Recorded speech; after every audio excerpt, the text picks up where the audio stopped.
Hey, everybody, it's Eddie from Tokyo. This is your cryptocurrency update from Japan. It's Friday afternoon, the 8th of June, 2018.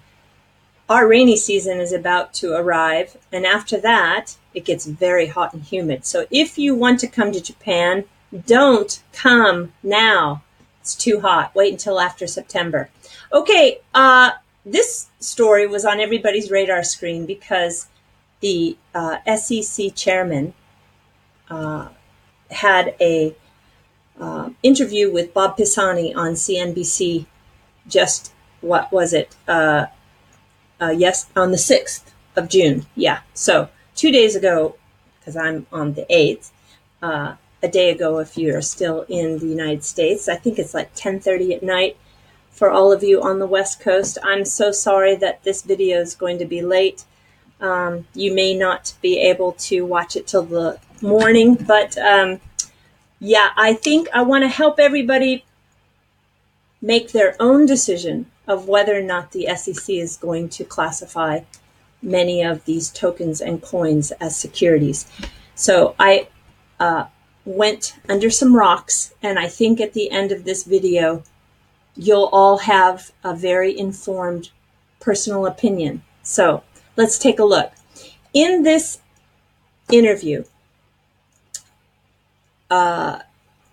if you don't know who the chairman is, let me just share that with you. So Jay Clayton was actually appointed by Trump. He was nominated to the chair of U.S. Securities and Exchange Commission on January 20th, 2017, and he was sworn in on May 4th, 2017. So he's been in the job for just about a year.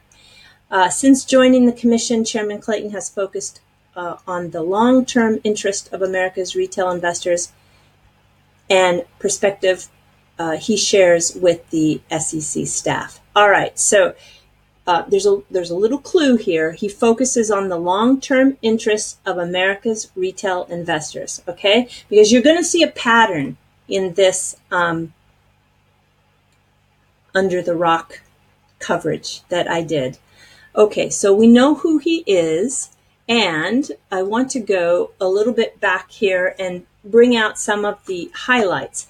So he was asked really specifically what he thought a security was. And he says, I'll give you, if a security is something that if I give you my money and you go off and make a venture and you have some company you want to start, in return for giving you my money, you know what? I'm going to give you a return, or you can get a return in the secondary market by selling your token to somebody. That is a security, and we regulate that. So though that was his particular quote. Now, if you come down into a little bit deeper, he had a fireside chat with FINRA 2 weeks ago. And you want to know, who the heck is FINRA? Well, FINRA is a really big regulatory group that oversees the SEC. They have more than 3,500 employees, and they're dedicated to market integrity and investor protection. Okay? Second time you're hearing that interest for the investor.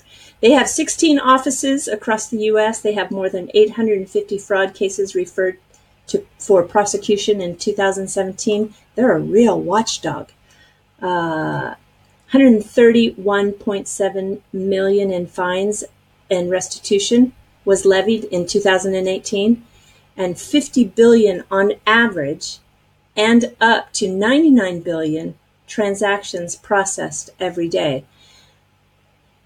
This is really quite a regulatory body.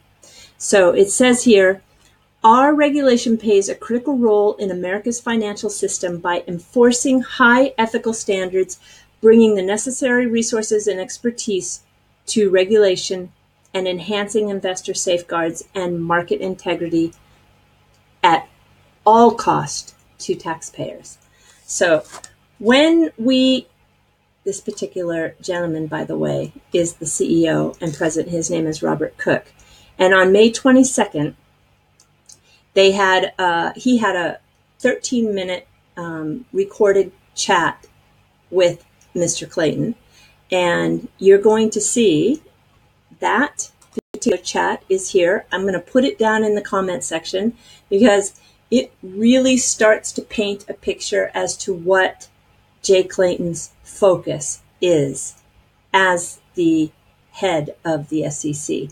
And in this particular case, you're going to see that he explicitly says that the priority is to protect the retail investor, and he believes that all Americans want this protection. So he doesn't believe any entity should put their interests ahead of the investor. So whether that's some broker or dealer relationship or an investor advisor relationship, he is really on a mission to keep the investment community safe. So this FINRA CEO, they actually oversee 4,200 brokerage firms and 630,000 brokers. So they see themselves as the regulatory body to manage risk. And they are also there to be a watchdog over the SEC as well. So I'll put that link in there. So you want to know who this person is, because okay, Jay Clayton is at the top, but he just this week appointed the SEC's Crypto-Czar. I don't know if I like that word. That's what the media is pretty much calling her, to oversee this ICO and cryptocurrency space. So the Securities and Exchange Commission this week named longtime staffer Valerie. Now, I can do it. I really can. I listened to a video to make sure I can pronounce her name. Szczepanik. That's hard. I'm so sorry. As its senior advisor for digital assets and innovation, a position quickly dubbed as the Crypto-Czar. And on Thursday, I have to say it again, Szczepanik, that's pretty close, shared some thoughts on how the SEC plans to oversee the hot button topic of virtual currency and initial coin offerings, in which companies raise money by selling digital tokens. The tokens can, in theory, be used to obtain an online service, but many token owners try to flip them for profit. So I can tell you she is really up to par on the cryptocurrency space. And I didn't know, but she actually spoke at Consensus New York, and she was the representative speaker of the SEC. I totally missed that. So here's where we're going to see some repeat in pattern. She added, however, that companies running ICOs typically do little to protect investors from fraud and other threats like cyber attacks. So here we see this again about the protection of investors. Okay. This article, which was written just on the 6th, is why the SEC, I have to do it again, Szczepanik is good news for crypto. And in this particular article, which was written by a young man named Andrew Anchetta, who we'll take a look at his bio in a second, because I always want to know who's behind the story, because, you know, some of these writers are credible and some of these writers are so-so.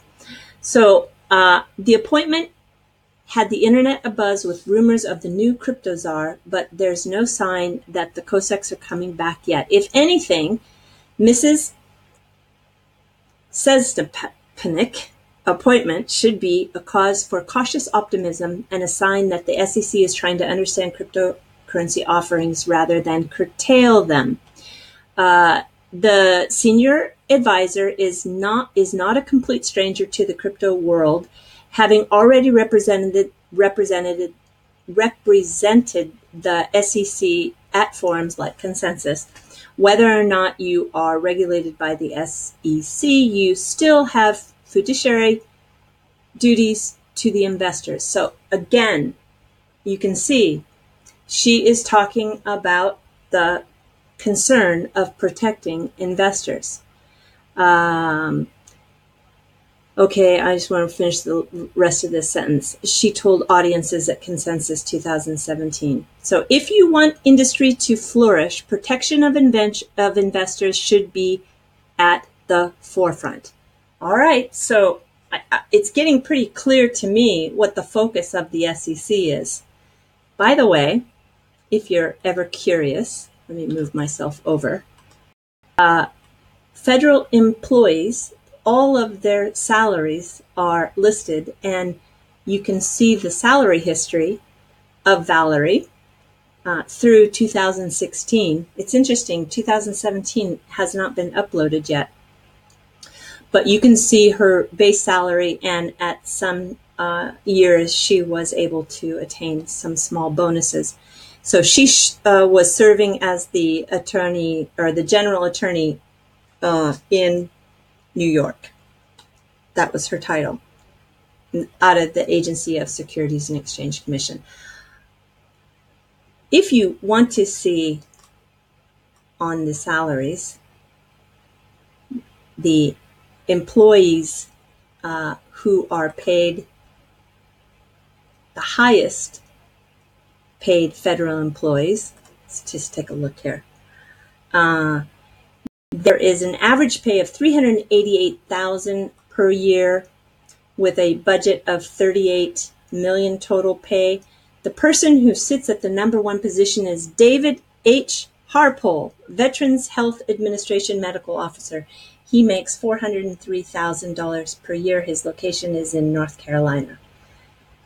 On the same curiosity, let's take a look and see the lowest paid federal agency jobs. So here's highest paid, here's the lowest paid. The lowest paid is just making $16,000 a year, and their title is a sales clerk. And then I came down to line item 13, and it says a wiper. A wiper makes $33,000. What the heck is a wiper? I have to be honest with you. I didn't know. Do you know? So I looked it up. A wiper is the most junior rate in the engine room of a ship. Aha! The role of the wiper consists of cleaning the engine spaces and machinery and assisting the engineers as directed. The position is an apprenticeship to become an oiler and has been for centuries. Sounds like a very tough job. So if you want to take a look at the federal government's wages, I'll put the link in the comment section. All right. Who does this Crypto-Czar report to? Because we really need to understand the landscape. And the reason why I'm going a little bit deeper as to who's behind the scenes is because I don't think Jay Clayton is going to be the person. I mean, ultimately, he's going to be the person who puts his stamp of approval, and he's going to probably be the front man who makes the statement of what they've decided. But there are definitely people behind him that are going to be actively making this decision. So I think there is, of course, Valerie. Yeah. Here we have her picture. She looks tough, huh? Yeah. What about that guy yesterday who told me women don't know anything about the crypto space? I don't know. I would challenge him to make that same comment to Valerie. So we've got Valerie, and we have Mr. Hinman. And Mr. Hinman is her boss. He's the director of the Division of Corporate Finance. And the division seeks to ensure that investors are provided with material information in order to make informed investment decisions, provides interpretive assistance to companies with respect to the SEC rules and makes recommendations to the Commission regarding new and existing rules. Okay. All right. Got it. Now, let's try to find some public statement he's made. Ah, sure enough, I found something that's really good. So, this is a testimony on oversight of the SEC's Division of Corporate Finance. It was on April 26, 2018. And he was before the United States House of Representatives Committee on Financial Services, subcommittees on capital markets, securities, investments. And he speaks directly about the cryptocurrency and ICO space. So let's just take a look at what he says. Cryptocurrency and initial coin offerings, ICO markets, are additional areas where the division has been focusing a significant amount of attention and resources. These markets have grown rapidly, and the technology on which cryptocurrencies and ICOs are based has the potential to be transformative. It's a positive statement. If done consistent with the federal security laws, ICOs have the potential to facilitate capital formation. Definitely.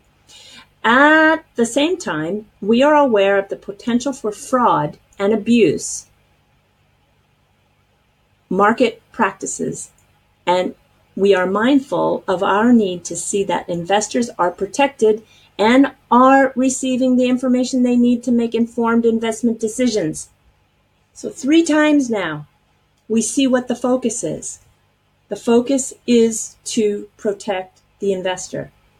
The division is making a balanced regulatory approach that both fosters the innovation, great, and protects investors. Okay, we got it. For example, in the area of ICOs, we assisted in the development of the SEC's July 2017 report of investigation regarding the application of the federal securities laws to those products. Our staff meets regularly, and entrepreneurs and market professionals interested in developing new and innovative investment products in companies with the federal security laws. We also participate in the SEC's distributed ledger technology working group, which focuses on emerging applications and distributed ledger technology in the financial industry. As this area continues to evolve, we will encourage new developments that facilitate capital formation while maintaining a focus on investor protection. I think it's pretty clear to me. How about to you? I mean, I totally understand their focus, and I think they are pro-crypto, and I don't think they're totally anti-ICO, but they are against the ICOs that are not putting the investor first.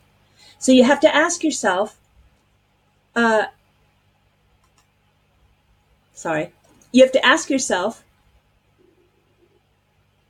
is the coin that I want to buy or that I have purchased putting itself ahead of the investors? And if so, then maybe you might find that the emerging regulations are going to be tough on that coin. But if you are with a coin, Ethereum or Ripple or any of these that have a very good, I think, reputation for not putting themselves ahead of the investor. I personally don't think we have to worry. But of course, this is only from looking at those 3 active players that are behind making the decision. So I hope that it helps you feel like you can form an opinion. And that's really what I wanted to do with today's video, because I was getting a lot of questions in the comment section. What do I think? What do I think? What do I think?